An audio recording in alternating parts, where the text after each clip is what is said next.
On va à présent s'arrêter sur cette nouvelle dimension donnée aux relations entre le Maroc et le Cap-Vert. Un forum d'affaires maroco-capverdien s'est tenu aujourd'hui. Il ouvre la voie à la prospection des opportunités d'investissement entre les opérateurs économiques des deux pays. Ce forum reflète aussi la détermination partagée des deux pays à collaborer pour le développement et le renforcement des liens bilatéraux.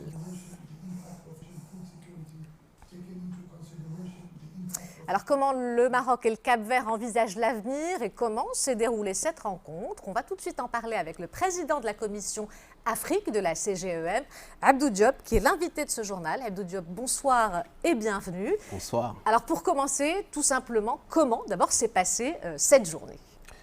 Cette journée s'est très bien passée. On a eu l'honneur de recevoir une très forte délégation capverdienne, présidée par le Premier ministre, avec une très forte délégation d'une trentaine de personnes, dont 5 ministres.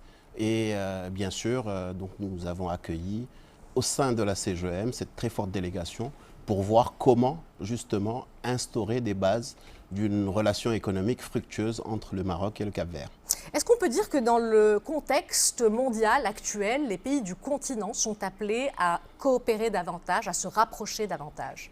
Oui, très clairement. Je pense que les années que nous avons passées, notamment la pandémie, ont démontré que l'Afrique doit réellement travailler en intégration économique. On a besoin de plus d'intégration.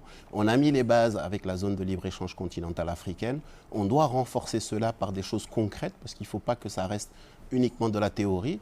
Et pour renforcer cela de manière concrète, il faut que les pays travaillent entre eux et surtout que les secteurs privés des différents pays puissent travailler ensemble. Parce qu'il est clair que cette intégration africaine, en particulier sur le plan économique, se fera à travers les acteurs du secteur privé qui auront à travailler ensemble et à construire des ponts entre les différents pays.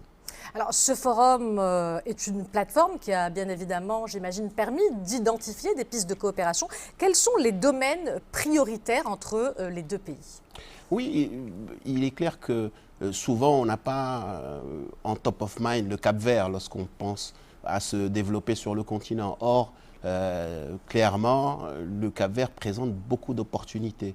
Certes, c'est un petit pays, hein, c'est 4000 km² et 500 000 habitants, mais encore une fois, c'est un pays qui a fait beaucoup de progrès sur le plan économique, qui a une très belle croissance et qui recèle des opportunités dans différents secteurs.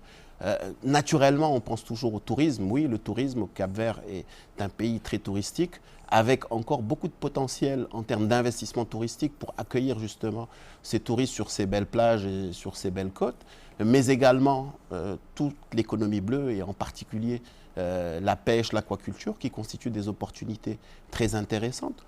Aujourd'hui, sur l'énergie aussi, le Cap-Vert a un plan très, en tout cas dynamique pour passer à un taux d'énergie renouvelable extrêmement élevé. Donc il y a un potentiel très important pour les accompagner dans ce domaine.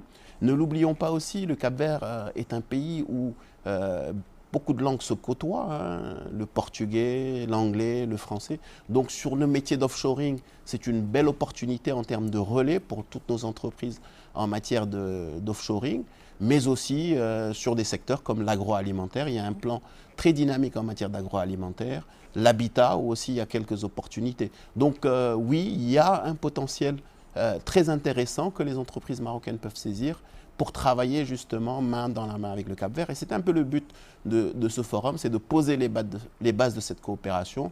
Et notamment, surtout, pour nous, il y a un fondement qui est très important, c'est de créer ces conseils d'affaires avec les pays avec lesquels on souhaite développer une coopération. Et on a eu l'occasion de signer un mémorandum d'entente avec le secteur privé capverdien pour justement renforcer la coopération et construire quelque chose de durable. Alors, on a abordé la dimension bilatérale. Est-ce qu'on peut inscrire cette coopération Maroc-Cap-Vert dans une logique régionale plus globale? Oui, oui, très clairement, le Cap-Vert fait partie, ne l'oublions pas, de la CEDEAO et c'est un des pays qui a le meilleur indice de développement humain avec des avantages fiscaux non négligeables et aussi une position géographique extrêmement stratégique puisque c'est le pays le plus à l'ouest du continent africain, donc à 3h30 du Brésil, à 1 heure des côtes sénégalaises et à 6 heures de Boston. Donc on a réellement un pays qui offre des potentialités intéressantes et à partir duquel on peut adresser un certain nombre de pays. Donc cette dynamique régionale, en passant par le Cap-Vert pour un certain nombre de projets et aussi pour adresser des pays comme la Guinée-Bissau qui sont aussi très lusophones. Donc ça peut être une belle opportunité. Donc oui, on considère aussi cette dimension CEDEAO à partir du Cap-Vert et ça fait partie des avantages qu'offre ce pays.